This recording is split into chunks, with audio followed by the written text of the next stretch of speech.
I'm 41 years old, right? So getting pregnant at 40 years old and have a baby and be fruit based and be vegan, like how is that possible? How is, how are her eggs vital enough for her to be able to have it stick, because a lot of people will tell you, you got to have animal products, you got to have meat, you got to have all these different things to actually be able to get pregnant. And a lot of people will actually come to me and say, well, I was vegan for so many years and I couldn't get pregnant. And then I started eating bone broth and I started eating meat and then I was able to get pregnant, right? And I had a very opposite experience for myself where, I had my first pregnancy was, I was vegetarian, vegan, done a little bit of cleansing, and then I had some meat. I was vegan all the way till about 32 weeks.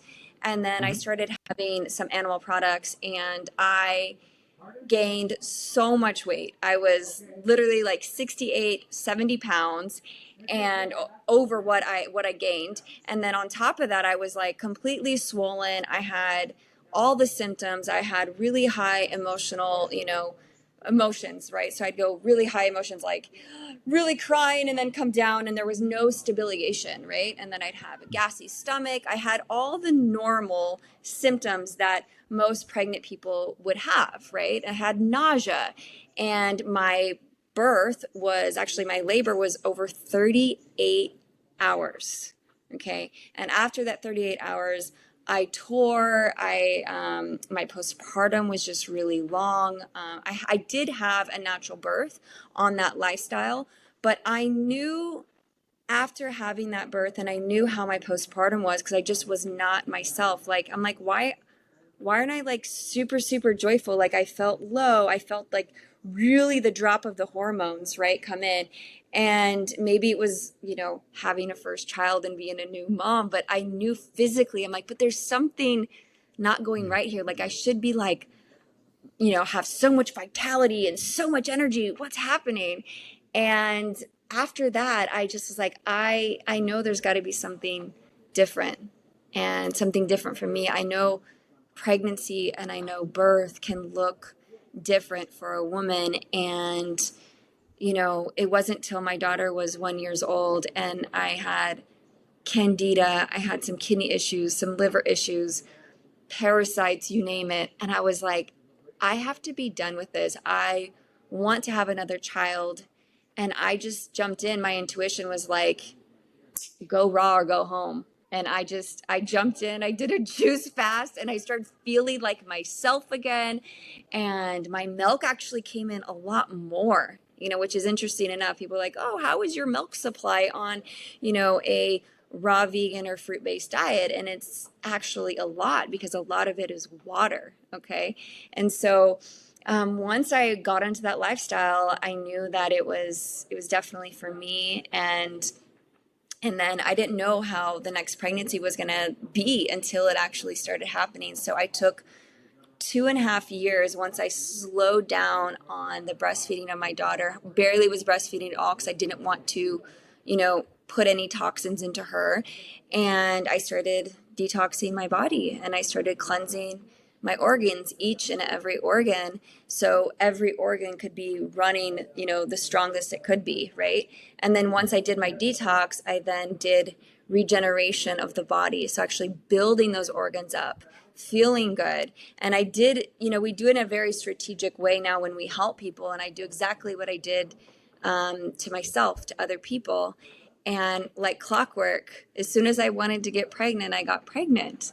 And with my second pregnancy, it was honestly like nothing was happening besides I'm just like getting bigger. I didn't have any nausea. I didn't have the inflammation. I didn't have these incredible hormonal ups and downs.